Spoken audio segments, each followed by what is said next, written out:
It's a Friday night edition of Chicago Sports Tonight. We are wall-to-wall Bears coverage. Cassie Carlson in studio tonight, plus two Bears legends will join us as well. Richard Dent, the Colonel, and Otis Wilson.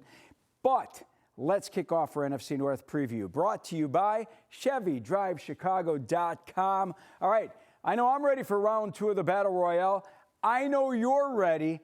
Are the Bears ready? You've been at Halas Hall all week. I feel like you have to compliment the way they've approached this entire season with it being going 1-0 each week. And so although everyone felt bad or had a bad taste in their mouth about the way the Packers game ended 2 weeks ago, it was 1-0 against the Browns. They can check that off. And it was 1-0 again this week against the Packers. And I actually feel like people made less of a deal about this being a huge rivalry game than maybe previously. And a lot of it was just, let's have the fans show up and show out for Chicago, given that it's a night game on a Saturday. I felt like this Bears team, as soon as that game ended at Lambeau Field, they felt like they let one get away. Totally. Because they owned the second half. They feel like they should have won that game. And I just get the sense that this is a hungry team. They want the Packers again. They would take the Packers again in Green Bay, but they'll take the Packers now at Soldier Field on a Saturday night, prime time, with their fans here, and they don't care about what the Packers have done over the last 36 meetings or the last 14 at Soldier Field.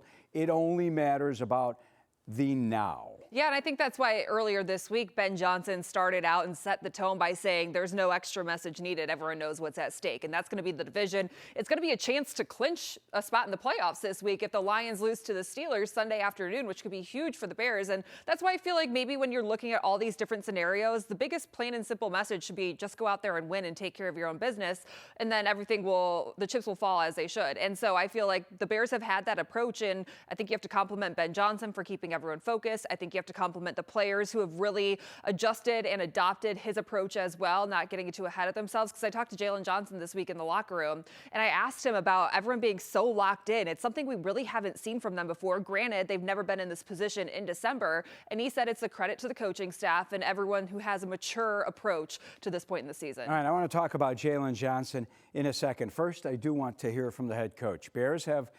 Packers, that is, have won 30 of the last 36 meetings since Aaron Rodgers took over back in 2008. Green Bay, 13-1 against the Bears at Soldier Field since 2011. I mean, that's awful. That's embarrassing.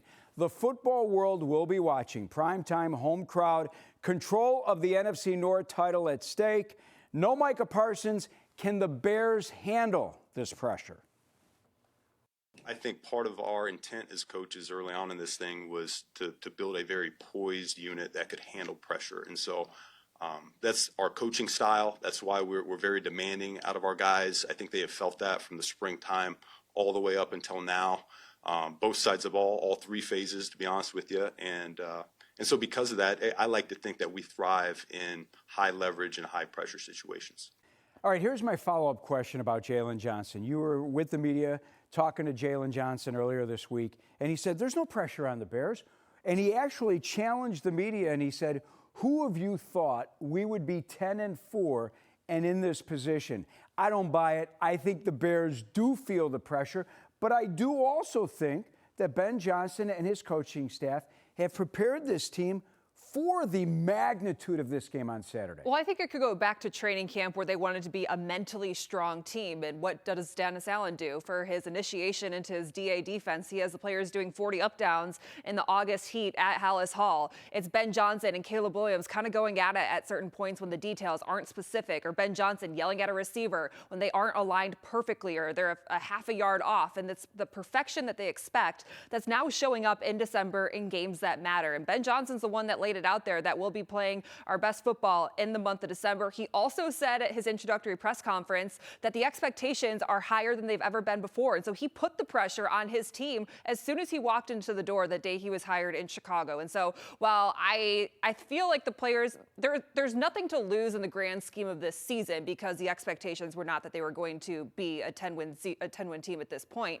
But I think you can assume that some of them feel that this is an enormous game coming up on Saturday. Someone like Jalen Johnson or Cole Kmet or DJ Moore, who's never played in a game with stakes like this. Andrew Billings, they've never been on a winning team. I think that if you got them to be very truthful with you, they would tell you that they know just how important this game is, and maybe there's some jitters in that. I know Ben Johnson was asked why is his team. Why did he say back at the beginning of the season that his team would be playing its best football in the month of December?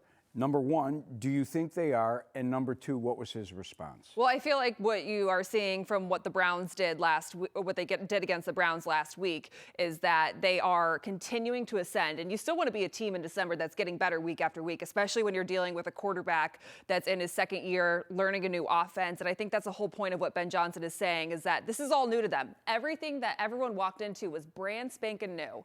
And so this is going to be a growing process through year one in Ben Johnson. Caleb Williams is better now than he was at the beginning of the season. Caleb Williams next year is going to be better than he was this year. And in 5 years, they're all going to be in a way better place, or should be, than they are this year. But what Ben Johnson also said is that no one really expected this, because when you put a team together, you don't really know how it's going to gel. And that's why you have to take advantage of the opportunity that's at hand, because you don't know when this comes back around. You have all these players in here together at once. They commend the locker room week after week that this is something special right now, that they know what's at stake in that sense. Bears with their largest margin of victory in this last game against Cleveland, 31-3, winning by 28 points.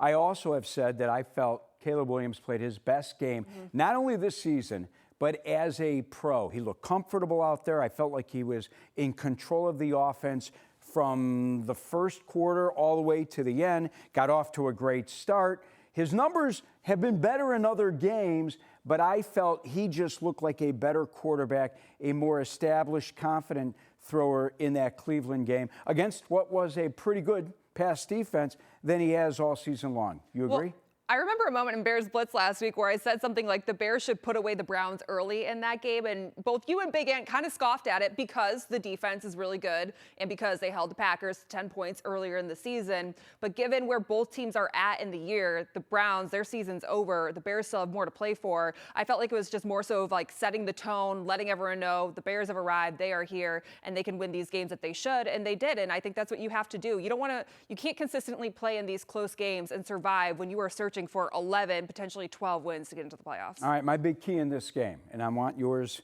as well. My big key in this game is for the Bears front four to put pressure on Jordan Love. The front four. I'm not talking about blitzing 42% of Jordan Love's dropbacks like they did at Lambeau Field, and then Love made them pay. I'm talking about Montez Sweat. Show me why you're making $100 million. Andrew Billings, I want you to push the middle of that defensive line in front. I want you to run over those offensive linemen. Grady Jarrett, you got big money to come here. I'm expecting big things. Austin Booker, you're out there now. You've got 5-6 games under your belt. Make things happen up front. Yeah, and you don't want to blitz Jordan Love, who went 9 of 12 for 171 yards and 3 touchdowns, 0 interceptions against the blitz against the Bears 2 weeks ago. I'm going to go with limit the explosive plays, because Christian Watson said he's going to be playing despite him being down with an injury last week against the Broncos. And I think you look at this defense, and while they are opportunistic with having 30 takeaways, and they are hanging their hat on that, and you love to see it. I think with Jordan Love and what he showed 2 weeks ago is that he has an array of receivers that he can hit at any point, whether he's under distress or not. And so I think the Bears defense are going to have to learn from those mistakes. And it was Dennis Allen who kind of took it upon himself and said, I need to coach that better to make sure my players know that they need to be in these better positions. And I think it was a little bit of communication, too, on the back end. I know Jaquan Brisker, Jalen Johns were kind of talking about that after the game in the locker room. And so I think they are very much well aware of what they need to shore up and limit the explosive plays. And you're in that game if you don't give up that 40-yard Bo Melton touchdown before half. You're right. How about this final nugget? This will be only the second Bears game on a Saturday night in franchise history. By the way, the first was the season opener back in 1970. Wow. At Yankee Stadium. They beat the New York Giants and quarterback Fran Tarkenton, who, of course, had a Hall of Fame career with the Minnesota Vikings. Bears fans, I want you lathered up, and I want you making noise out there. And Cassie, I know you're going to be out there. I'm a bit jealous, but guess what? We're going to finish up Bears Game Day Live at 3 o'clock, and I think I'm jumping in the car, and I'm going tailgating with the Bears fans. And then I'm coming back. And then you're coming back for the post-game show. Yes. Okay. Yes. That'll be a good one if you were tailgating. Again, the post-game show, Sure, make sure you Jerome. keep it here on Fox after the game, which we will carry beginning at 7:20. Bears Game Day Live, special time 1:30. After the game, Cassie will be inside the Bears locker room. We'll also talk to Caleb Williams. We'll also hear from Ben Johnson. Again, it's after the game here on your home of the Bears, Fox 32 Chicago.